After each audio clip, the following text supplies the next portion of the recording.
Am I blushing? I'm embarrassed. It's not easy. Thank you, Ajay, for such a warm welcome. Good morning, everybody. It's great to be back at PSU. This is where it all began for me, so it's awesome to be here, and it's great to see all of you.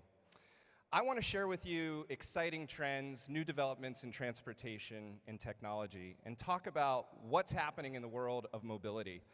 And as I do, I want you to keep in mind that all of us have a responsibility to figure out what kind of city we want here in Portland, what kind of world of mobility we're striving for. And that's why today I want to share with you a pitch about building a mobility bill of rights. So, before I begin, let's take a little poll. Raise your hand if you got here on public transit. Seriously? That's fantastic. How many of you use the Hop card? How many use the TriMet Tickets app? Fantastic. We made 7 cents on each of you this morning. Thank you so much. How many of you took a car share vehicle, a BMW? How about a car to go? Okay. Who drove? Boo. No, it's fine. It's totally fine. No matter how you got here, whether you drove your own car, you rode public transit, you took a car share, a Lyft, an Uber, chances are you ran into congestion. You ran into traffic. And if you consider the fact that as we grow, more than 86% of the world's population will be clustered in cities, in urban centers, meaning getting from point A to point B is going to be tough. It's going to be really difficult. And it's going to take the time that's so precious that we all rely on. So what are we going to do about it? Well, that's where Movil enters the picture. We have a vision which is a planet without traffic jams. Can you imagine the idea that you could go to any city and get around anywhere without any problem? And our mission is to really transform cities by providing the most sustainable and convenient mobility solutions. So we're going to talk about what that looks like today. We have a fundamental belief that if we can connect you with the people and the destinations that matter most to you, we can improve quality of life in cities. We can actually make people happier. And it's really fundamental to say, how do we actually build the city that we want? But let's talk about where we came from. Some of you may have a lanyard that says Daimler on it. Movil, in fact, is wholly owned by Daimler, the inventor of the automobile. And the car itself, if you look at this picture of this Mercedes-Benz, it's truly fantastic. Cars opened freedom for us. The open road, the ability to go anywhere, anytime, when we wanted, to enjoy the wind in our hair, to get out there. But is it possible that perhaps we have actually organized our cities too fundamentally around the automobile? Have we lost an opportunity to have rich and vibrant city centers where people, bicycles, and shared transportation can be the priority versus single people in their own cars? And I don't mean single people like me. Thank you very much, Ajay Malhotra.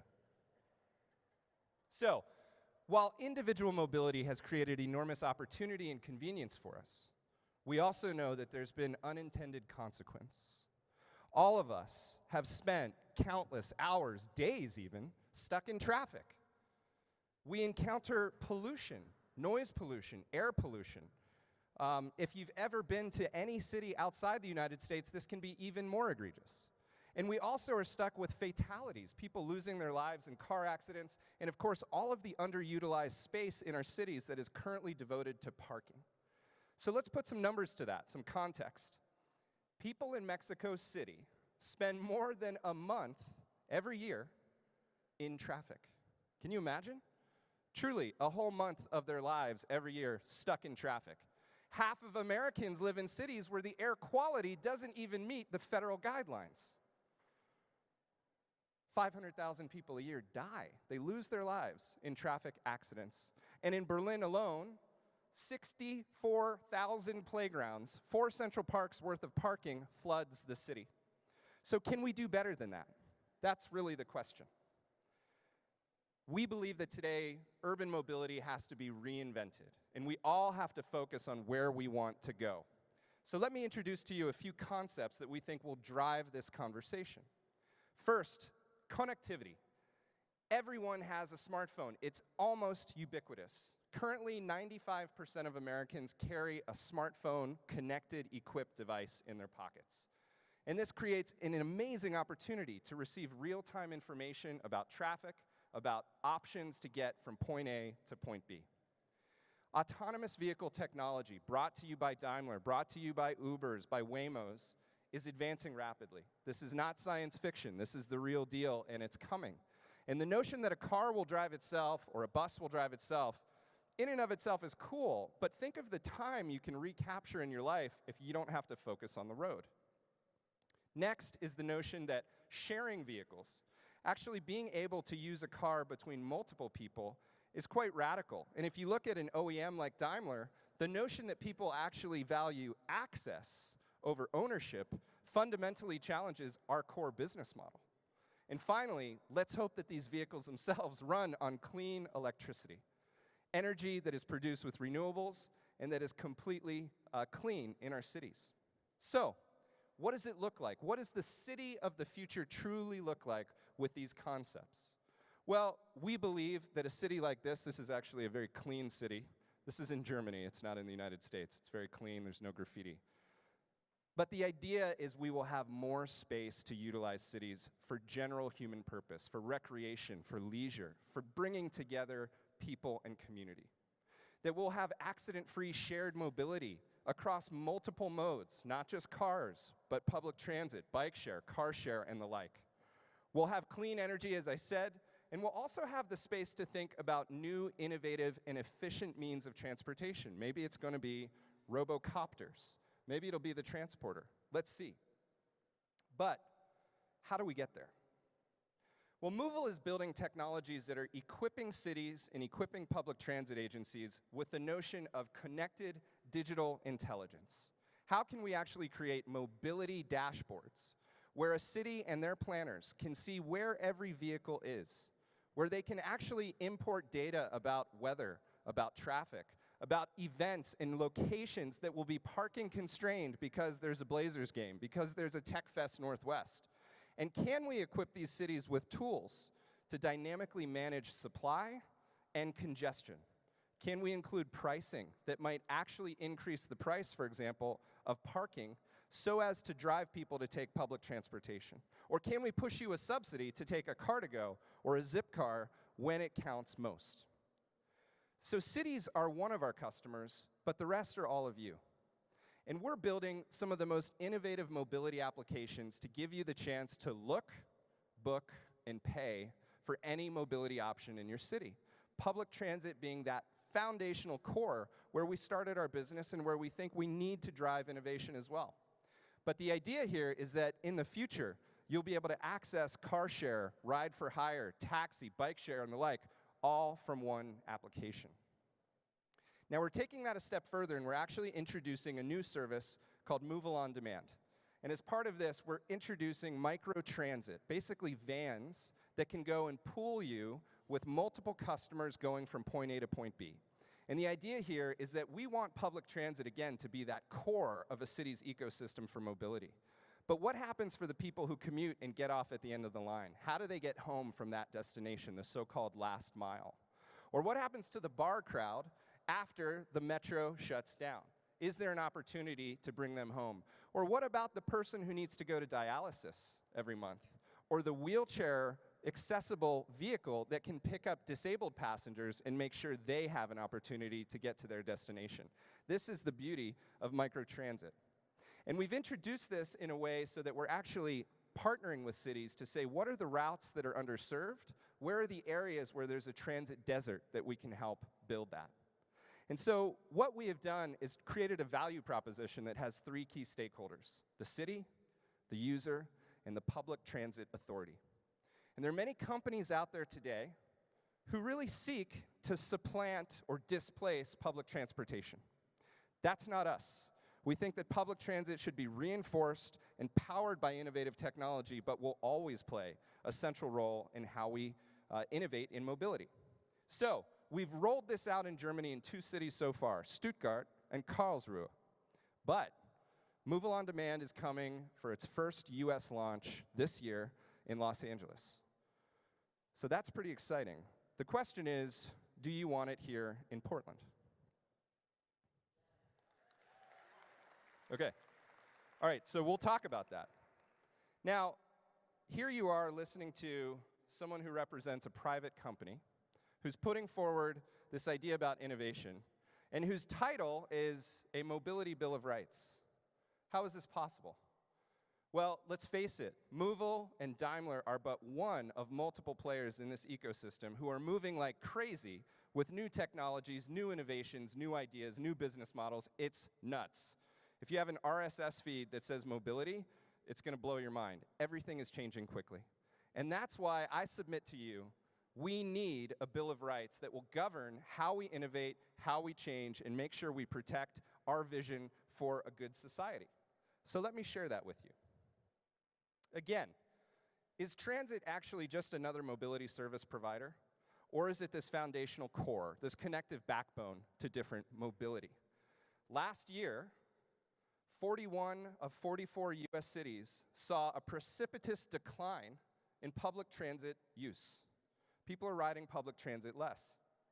And why is that? We have aging infrastructure, we have unfunded infrastructure, we also have cannibalistic tendencies from the rideshare companies, from new mobility providers, and this is an issue.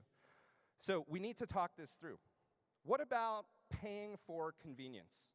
Should you be able to pay for a ride door to door at any time you want, no matter what you want? God willing, yes. But do we do so in such a way that we forego sustainability and support? So the idea here is, can you balance both convenience and sustainability? What about paying for things? Most of us have smartphones, and yet there's a very finite subset of underbanked or unbanked members of our community who rely on cash, who don't have access to traditional financial services. How do we account for them? So when it comes to our Mobility Bill of Rights, we believe that there are key things within environmental and social equity that need to be protected and paramount to our vision. Public transit is the core and needs to remain in public hands. No turning this over or privatizing it to a rideshare company. Convenience cannot win the day if it compromises sustainability. We have to balance both measures. We also have to track and reward the systems that deliver the most people the most efficiently. We need to build in accessibility and fairness, not just to the technology, but to our values as a society. How do we make sure people can get around and we take care of them? And finally, we need to actually walk. Can you imagine? Yeah, I go to Germany every quarter. People will walk 10 minutes to get to a train.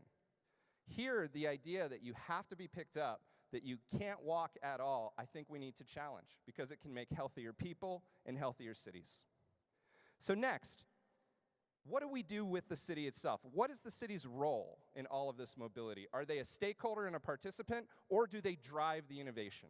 We believe that cities can build a marketplace for multiple private players to compete, to offer innovation, but if they don't, we stand to be served by single, large, monopolistic companies, and we have to be careful.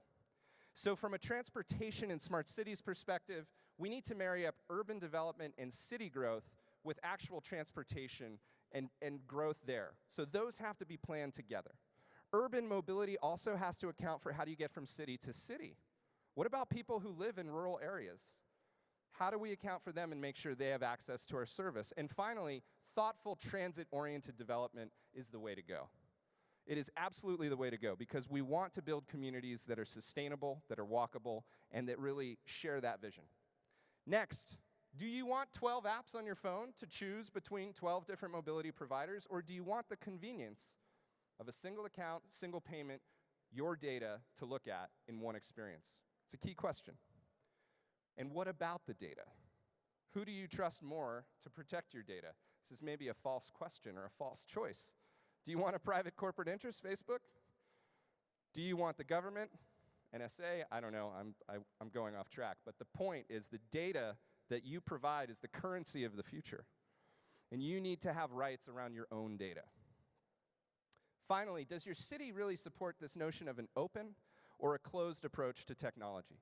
Do they rely on proprietary closed-loop systems, or do they insist on open APIs, services that are open for multiple developers to contribute to and maintain?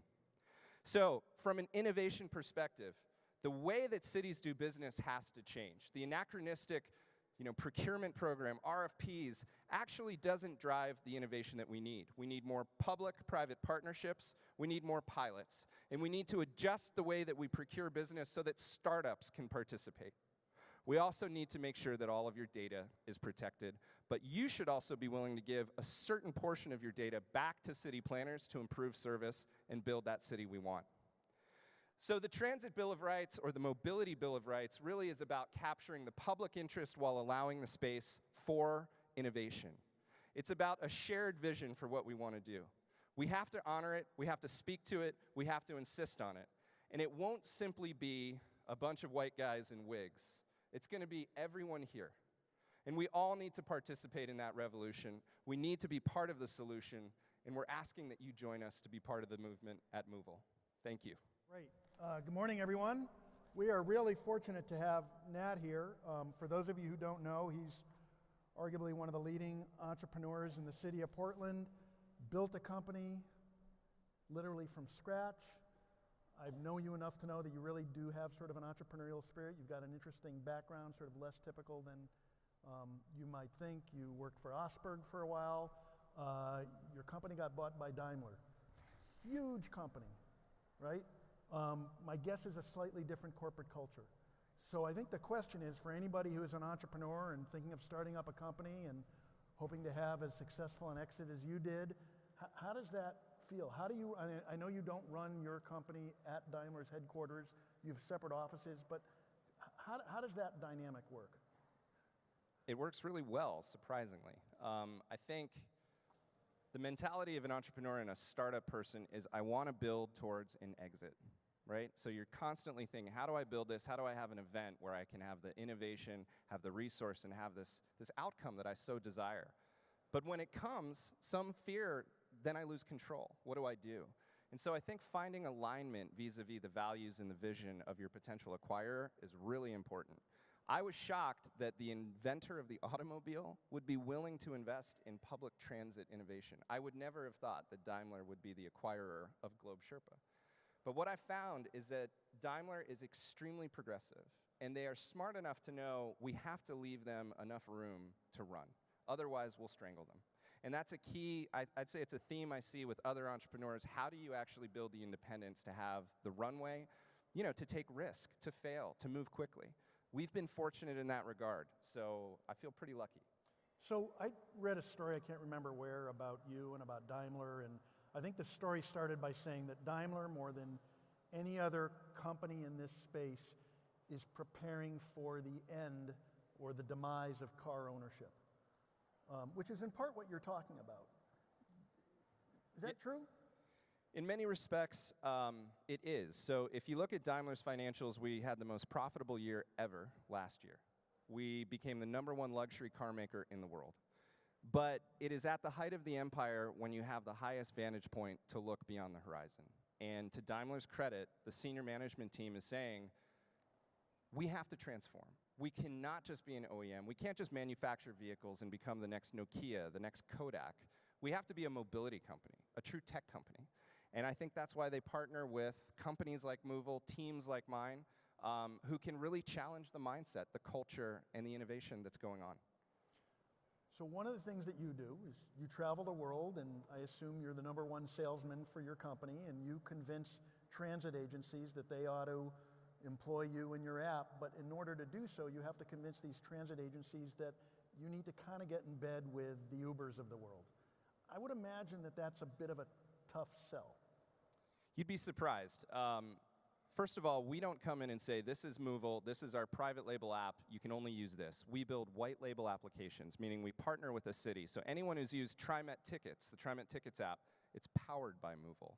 It's like the Intel Inside analogy. So we want to be kind of that operating system for urban mobility, but we want to promote and support the brands of our city partners and public transit agency partners. As to including Uber, Lyft, Car2Go, and others, it's their choice. We're there to provide the technology and the capability to do so, but the business rules, the terms to do it, are based on the agency and what they want to do. We're going to provide the data, we're going to provide security, we're going to provide the payment, And we're going to provide a tool that really connects them to their end user, and they desperately need this. So we think it's better to have that as an aggregation platform where you have multiple modes, where users can choose what they want the most. But ultimately, we're there to enable, not to dictate. So, and just a reminder, we're going to have time for questions, so if you want to ask, come to either of those mics. Wanted to ask you about autonomous vehicles.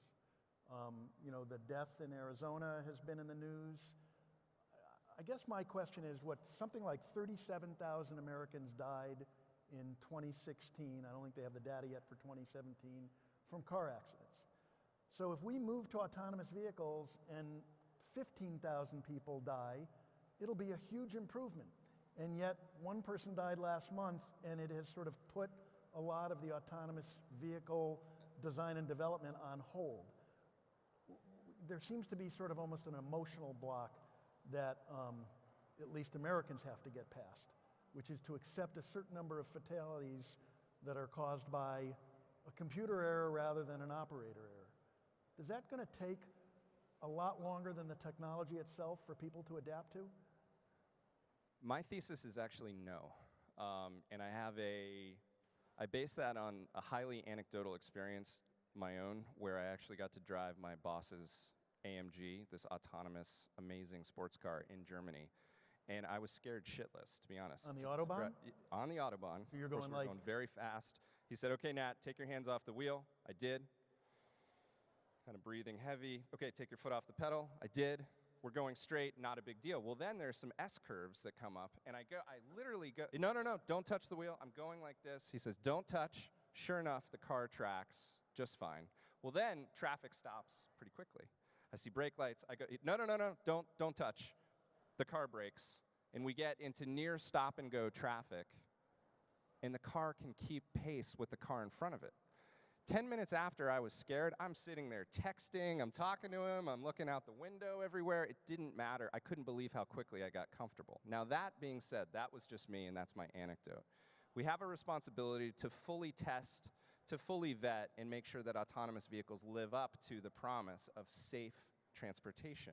And it's going to take additional work. We use LiDAR, we use radar, we use cameras and sensors, but the unforeseen, the fruit that falls off the back of the pickup truck, the baby carriage that may be in the street is different for a computer to recognize than simply the traffic light or the stop sign. So we are innovating, we're going after it, but my view personally is that gathering the free time that you will, because you'll have so much more, I think it'll pay dividends, and I think people will become comfortable with the technology. And people will adjust. Well, so along those lines, you talked about how in Germany, walking 10 minutes is not an issue. Here, it's somewhat of a challenge. So again, is this less of a technological hurdle as more of a cultural hurdle? I think it's both. I mean, if you look at cities in Germany, they're typically smaller blocks, more pedestrian friendly. If you're walking 10 blocks in Houston, it's a completely different story. If you're trying to cross a street in Beijing, it's a completely different story. So how we build cities, how we plan our infrastructure matters. Getting people comfortable and asking the end user, do you like this? Would you use this? That's key. It's a big part of what we do. I think technologists run the risk of getting in their own heads too much, saying this is so cool, check this out, this is cool. Well, go test it with a real user. What do they say? Is it solving their pain? Are they asking for an innovation and a change? So we constantly have to drive our technology innovation with user-validated learning, and that's a big part of what we try and do at Movil. So, big announcement, I think, last week. Daimler was, I think, creating a joint venture with bitter rival, BMW, to move into this space in terms of car sharing. What's behind that, and what role will you and your company play? Sure. So last week, Daimler and BMW announced their intention to create a brand new mobility powerhouse, a 50-50 joint venture where they intend to merge all of their mobility businesses. So for Daimler, that comprises Movil, Car2Go, which is the largest free-floating car-sharing network in the world, and MyTaxi, which is the largest ride-for-hire network in the EU, where TNCs like Uber and Lyft are largely regulated out of existence. Taxi is sort of king. On the BMW side, you have Reach Now, Drive Now, Charge Now, and Park Now, which also owns Park Mobile, which is the largest pay-by-cell parking company. We're going to merge these businesses and create a new powerhouse that is meant to reorganize urban mobility. And Movil's role in this will be to continue pushing the boundaries of what multimodal transportation means. So we will play the role we play now, marrying up public transit with car sharing, with ride for hire, but now increasingly parking, charging when these electric and autonomous vehicles come forward. So it's a market play, it's scale, and it's a commitment to the future of taking on the biggest and the best. And a number of analysts have suggested that this now puts you and BMW in perhaps the best position to challenge Uber. I'm not authorized to give you an opinion on that. All right. You, on your screen earlier, talked about the importance of cities supporting open technology. I should know this, but I don't. Does Portland? Portland absolutely does. In fact, Portland and TriMet, largely by extension, have been pioneers in creating progressive technologies for transportation. Open APIs, services that can be shared and curated by the third-party development community. So, in fact, there's a panel just after this talk. Bibiana McHugh was really the architect around this notion of GTFS, General Transit Feed Specification, where any developer can build an app that says, when does my bus arrive? How do I get from point A to point B? And it's the same innovation that, I love the anecdote, the National Weather Service and NOAA employed. They had satellite data about weather, and they said, do we build the app, or should we just put the data out there and let third parties build the apps around it? And we've seen real innovation with that approach. So Portland is leading the way, but there are a lot of cities that need to follow suit. All right. I think we have a question over here. That's actually a perfect segue into my question, Nat. You know, obviously, one of the key premises of your talk is mobility over convenience. As a local of Portland, where do you see us moving, and where should we move, in your opinion, as somebody that lives and breathes this every day, in terms of infrastructural changes? Obviously, infrastructure can serve, especially in our case, as a great impetus for moving forward and driving innovation. You know, the fact that we have 2 bridges going into Washington, we have the Moda Center, we have the T-curves, you know, like all the things that we cry and complain about to ourselves on a weekly basis, you know, that's helping push, you know, mobility and push what you and what Movil are championing. Do you think that we should let those infrastructural hangups continue kind of being catalysts for change? Or are you still like, well, I grew up in Portland, this crap needs to change? I actually grew up in Washington, D.C., and so riding a huge metro and growing up, to me, was how I fell in love with public transit. I was a latchkey kid, loved public transit for that reason. Portland has some serious challenges, which I think you've noted. The key issue here is you can't necessarily build your way out of congestion. You can't just add lanes to highways and expect that we're going to go faster. There's a concept called induced demand, which is the notion that people will drive more if they think there's more room on the road to do so. Fundamentally, what we need to do is encourage people to get out of one butt per car. We need to get more people using shared services, public transit, car sharing, and the like, but we also need the infrastructure to support it. Certainly the bridge over the Columbia is an issue that's been challenging us. You look at the Tillicum Crossing as one of the most recent fantastic infrastructure developments, a transit-only bridge, and it's created enormous connectivity to the Southwest Corridor. Our investment in light rail has paid dividends not just in mobility, but in actual development of cities, real estate, and retail. So these are the types of things that we need to put our money where our mouth is. And we as private citizens, even if you don't ride the bus, you need to put your money into these kinds of infrastructure developments. It's the same reason that we also support education even if we don't have kids, because we all benefit from investing in these shared services. So yes, there are infrastructure challenges. We've seen places like Seattle and Houston. These are 2 of the exceptions, 2 cities that saw an increase in public transit because they invested, they created tax bonds and measures to do it, and they put transit first. So that's the goal. That's where we want to be. Thank you. And with that, we're out of time. Nat Parker, everybody.